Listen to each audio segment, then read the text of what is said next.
आज की live class में आपका वेलकम। एक मोटिवेशनल शेयर के साथ क्लास को स्टार्ट करते हैं। कश्ती हर तूफान को पार कर सकती है, कश्ती हर तूफान को पार कर सकती है, बुझी हुई शम्मा फिर से जल सकती है। आप अपने हौसले बिल्कुल भी कम मत होने देना, क्योंकि आप कभी भी आरएस के रिजल्ट को पलट सकते हो। इस बार आपका आरएस बनना 100% तय है। आज की लाइव क्लास को लेकर राजस्थान के प्रसिद्ध प्रोफेसर डॉक्टर मधु वर्मा जी आ रहे हैं। मधु वर्मा जी मैडम, ओके।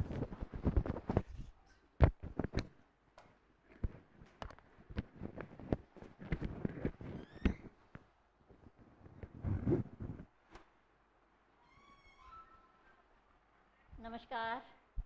आज फिर हम हिंदी की क्लास के लिए यहाँ पर उपस्थित हैं। पिछली क्लास में हमने बात की थी संक्षेपण के संबंध में, संक्षिप्तीकरण के संबंध में, और आज हम बात करने जा रहे हैं भाव विस्तार या पल्लवन के संबंध में। कुछ भी प्रश्न जब करते हैं तो पहले उसके मूल को अगर समझ लें तो वो प्रश्न आसान हो जाता है। तो प्रश्न में भी हम देख लें भाव विस्तार, तो हमारे पास क्या है, भाव का विस्तार, यानी कि हमें भाव का विस्तार करना है। पल्लवन यानी कि हमने उसको पल्लवित करना है, उसको विस्तृत करना है, बढ़ाना है। तो बढ़ाना क्या है, सिर्फ शब्द को नहीं बढ़ाना, हमें बढ़ाना है भावों को। जो भाव हमें पंक्ति में दिया गया है उस भाव को हमें विस्तृत करना है शब्दों के माध्यम से। तो पहले तो हम ये ध्यान करते हैं कि इसके लिए हमें किन किन बातों की ज़रूरत पड़ेगी, हमें किन बातों को ध्यान में रखना है। सरल शब्दों में कहें तो जो हमने संक्षेपण में चीज़ों को छोड़ा था वो चीज़ें हमें यहाँ पर लेनी है। यानी कि वहाँ पर हमने देखा था कि उदाहरण को हटा देना है, स्पष्टीकरण नहीं देना है, लेकिन यहाँ पर उन सब चीज़ों को हमें लेना होगा।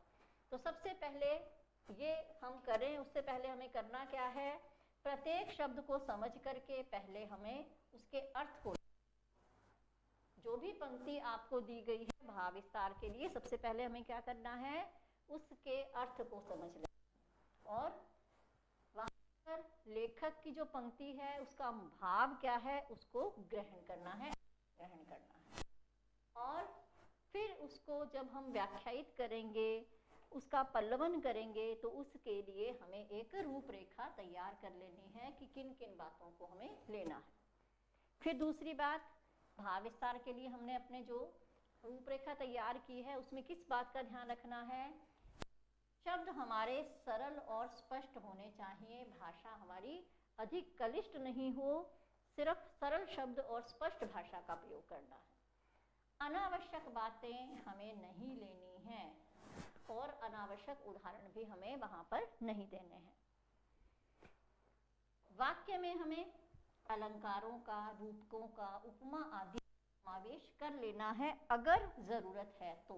यानी कि इसके समान उपमा रूपक क्या होता है, जैसे हम तुलना करते हैं कि ये चंद्रमा के समान सुंदर है या इसके समान दिखाई दे रहा है, तो तुलना के लिए हम चीज़ों को ले सकते हैं, लेकिन शब्द हमारे सीधे और सरल होने चाहिए, पढ़ते ही बात को समझ सके हम, ऐसे शब्द लेने हैं। लेकिन भाव विस्तार या पल्लवन के चक्कर में हमें शब्दों की पुनरावृत्ति किसी भी रूप में नहीं करनी, ना तो शब्दों की पुनरावृत्ति करनी है और ना ही भावों की पुनरावृत्ति करनी है। पुनरावृत्ति से हमें बचना है। हमने एक रूपरेखा बना ली है, हमने अपने शब्द भी सोच लिए हैं। अब सबसे ज़्यादा ज़रूरी चीज़ क्या है, उनको क्रमबद्ध रूप में रखना। यानी कि जो बिंदु आपने बनाए हैं उसको हमें क्रम में रखना है। क्रम में जो भी पंक्ति आपको दी गई है, सबसे पहले हमें ये रखना है कि उसका आपको शाब्दिक जो अर्थ समझ में आया है उसको हम ले लेंगे, जो हमारा भूमिका के रूप में रहेगा। अगर आपको ये पता है कि वो पंक्ति कहाँ से ली गई है तो उसे हम पहले ले लेंगे। आपको पता है कि किस लेखक की है, किस प्रसंग में कही गई है, तो पहले हम उस पंक्ति को ले लेंगे और उसके बाद हम उसको भाव को विस्तृत करेंगे और अंत में हम उसको एक निष्कर्ष के रूप में बात कहेंगे। हमेशा ध्यान रखना है, जो भी निष्कर्ष आप देंगे, जो भी उस पंक्ति का सार रूप में आप लिखेंगे, वो हमेशा ही सकारात्मक होना चाहिए, पॉजिटिव होना चाहिए, और वो किसी एक से संबंधित न हो, यानी कि सार्वजनीन सबके लिए होना चाहिए, ऐसा अंत जो है हम यहाँ पर पंक्ति का देंगे, निष्कर्ष के रूप में देंगे। भाव विस्तार लिखने में व्याकरण संबंधी अशुद्धियां ना करें। ये बात जो मैं आपको बार बार कहती हूँ कि शब्द शुद्धि सिर्फ शब्द शुद्धि के लिए नहीं है कि हमने शब्द शुद्ध करना है तब तो हमने शुद्ध कर दिया, लेकिन बाकी चीज जब हम पत्र लिख रहे हैं, भाव विस्तार कर रहे हैं, संक्षिप्तीकरण कर रहे हैं, वहां हमें ध्यान ही नहीं है कि शब्द किस तरह से लिखा जाना है। तो जिस शब्द शुद्धि को आप शब्द शुद्धि में प्रयुक्त करते हैं, उन्हीं शुद्ध शब्दों का प्रयोग आप भाव विस्तार में, संक्षिप्तीकरण में, निबंध लेखन में, जो भी आपको लिखना है उसमें करेंगे। भाव विस्तार अन्य पुरुष शैली में करें, उत्तम पुरुष शैली में, जैसे कि मैं सोचता हूँ, मेरे अनुसार है, ऐसा नहीं करना, यानी कि आपको मैं के रूप में नहीं करना। जैसे कि मैंने पहले आपको कहा, विचार कैसे होने चाहिए, सार्वजनीन, सबके लिए, सबके हित के लिए, सब बातों का जो सार है वो हमने दिया है, लेकिन मैं के रूप में नहीं करना है। मेरा मानना ऐसा है, ये हम नहीं कहेंगे, हम तो सिर्फ उन विचारों को ही विस्तार के साथ लिख रहे हैं, ऐसे में व्यक्तिगत हमें यहाँ पर नहीं देना। एक पंक्ति जो आपको दी गई थी, दुख की पिछली रजनी बीच विकसता सुखा नवल प्रभात। तो सबसे पहले हमें, जैसे मैंने बात की कि इस पंक्ति के बारे में अगर आपको परिचय प्राप्त है, अगर आपको पता है कि ये पंक्ति किसकी है, किस प्रसंग में कही गई है, तो पहले वो देना है। तो हम यहाँ पर ये जानते हैं कि ये पंक्ति जो है वो कामायनी नामक महाकाव्य में, जो जयशंकर प्रसाद ने लिखा है, वहाँ पर मनु को चेतना देने के लिए श्रद्धा के द्वारा कही गई है। कामायनी में श्रद्धा सर्ग में मनु को, जो कि हताश निराश हैं, उनको ये पंक्ति जो है श्रद्धा के द्वारा कही गई। तो पहली बात तो हमने यहाँ कह दिया कि महाकवि जयशंकर प्रसाद जी ने कामायनी के श्रद्धा सर्ग में हताश निराश बने नायक मनु को प्रबोधित करते हुए, जागृत करते हुए सृष्टि के एक महान रहस्य को अपने मौलिक ढंग से उद्घाटित किया है। यानी कि मनु जो महाप्रलय के पश्चात हताश निराश हैं और जीवन उनको बेकार दिखाई देने लगा है, ऐसे में श्रद्धा उनको ज्ञान दे रही है, प्रबोध कर दे रही है, जागृत कर रही है। इस प्रसंग में ये पंक्ति है। अब शाब्दिक अर्थ क्या है? दुख की पिछली रजनी, शाब्दिक अर्थ भी देखिए, रजनी मतलब रात, तो दुख की तुलना किससे कर ली है? रजनी से, रात से। और विकसता सुख का नवल प्रभात, सुख और सुख को किसके समान बताया है? नए प्रभात के समान बताया है। यानी कवि यहाँ पर श्रद्धा के माध्यम से क्या कह रहे हैं कि दुख की रात जब बीत जाती है, जैसे हर रात का सवेरा होता है, वैसे ही दुख की रात भी बीतती है और उसके बाद क्या होता है? सुख का नया हाथ दिखाई देता है। तो आप देखिए यहाँ पर इसी चीज को हमें क्या करना है? बताना है, पल्लवन करना है, पल्लवित करना है। पल्लवित मतलब जैसे एक पौधे में पत्ते नए नए आते रहते हैं, वैसे ही हमें इसको पल्लवित करना है, इस भाव को पल्लवित करना है। इन शब्दों को पल्लवित नहीं करना, इस भाव को पल्लवित करना है कि दुख की रात जब बीतती है तो सुख का नया प्रभात जीवन में आता है। मनु को श्रद्धा ये बात समझा रही है कि अभी जीवन में अगर निराशा है, हताशा है, तो ये हमेशा बने रहने वाला नहीं है, ये एक दिन बीत जाएगा। तो ये के रूप में हमें दे दिया क्योंकि हमें पता था कि ये कहाँ से आई है। अब हम इस पंक्ति को ले रहे हैं कि सामान्य मानव की स्वाभाविक और सहजात वृत्ति है कि वह अपने जीवन और जगत में आए हुए दुख और शोक, जटिलताओं से बहुत ही जल्दी हताश, निराश, उदास, निश्चेष्ट। देखिए शब्द कितने लेने हैं ये आपकी शब्द सीमा पर निर्भर करता है। अगर आपको लगता है कि शब्द सीमा ज्यादा हो रही है तो आप हताश, निराश, उत्साह आदि से आपका काम चल जाएगा। जीवन मृतवत बना डालता है इनके माध्यम से, उसे सर्वत्र निराशा का अंधकार ही दिखाई देता है। अब हमने किस भाव को विस्तृत किया? दुख की पिछली रजनी। तो ये जो दुख की रात है वो कौन सी है? वो ये है। उस दुख की रात में क्या हुआ? निराशा का अंधकार छाया है। इस भाव का हमने यहाँ पर पल्लवन कर दिया है, विस्तार कर दिया है। और मनु भी इसी निराशा में डूबे हुए, मनु भी इस निराशा में डूबे हुए हैं। जो भी व्यक्ति निराश होता है वो क्या चाहता है कि सब चुप हो जाओ, कोई नहीं बोलेगा। अब मनु भी कहते हैं, चिंता आ अवसाद घेर ले, नीरव ते बस चुप कर दे, चेतनता जड़ता से आज शून्य मेरा भर दे। यानी कि मनु अवसाद में, दुख में, निराशा के अंधकार में खोए हुए हैं। इस कारण से वो चाहते हैं कि चिंता ही आ जाए, दुख ही मुझे घेर दे और हर तरफ नीरवता, शांति हो और चेतनता चली जाए, हर तरफ जड़ता ही हो, शून्यता हो। तो निराश व्यक्ति निराशा में ही घिरना चाहता है, वो उससे निकलना नहीं चाहता। ये है दुख की राह। ये कामायनी में ही जो मनु की जो निराशा है वो इन पंक्तियों में व्यक्त हो रही है कि निराशा का अंधकार कैसा है। निराशा का अंधकार ये तो बीच में उदाहरण देने से इस तरह के, अगर आपको उसी भाव से संबंधित कोई पंक्ति याद है किसी भी कवि की, ध्यान रहे आपको यहाँ पर तुक्का नहीं मारना। ये नहीं है कि मुझे याद आ गया मैंने लिख दिया। अगर आपको कोई ऐसी सारगर्भित पंक्ति ध्यान है तभी आप लिखिएगा, तभी आपको लिखना है। आप लिख किसी की भी सकते हो, कोई गजल की पंक्ति आपको याद आ रही है आप लिखिए, अगर किसी कवि की याद आ रही है आप लिखिए, लेकिन वो पंक्ति उसी रूप में होनी चाहिए। आपको उसमें अपनी कारीगरी नहीं दिखानी, अपने आप पे जोड़ तोड़ नहीं करना शब्दों का। अगर याद है तो लिखिए, नहीं याद तो मत लिखिए।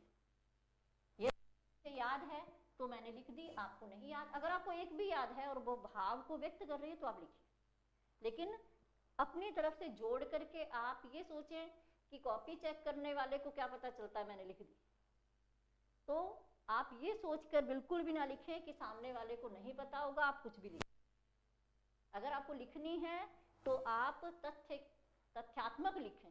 कवि का नाम आपको याद है तो लिखिए, नहीं याद तो कवि का नाम मत लिखिए, आप पंक्ति लिखिए, लेकिन अपनी तरफ से जोड़ तोड़ नहीं करनी है, उसमें लिखनी चाहिए।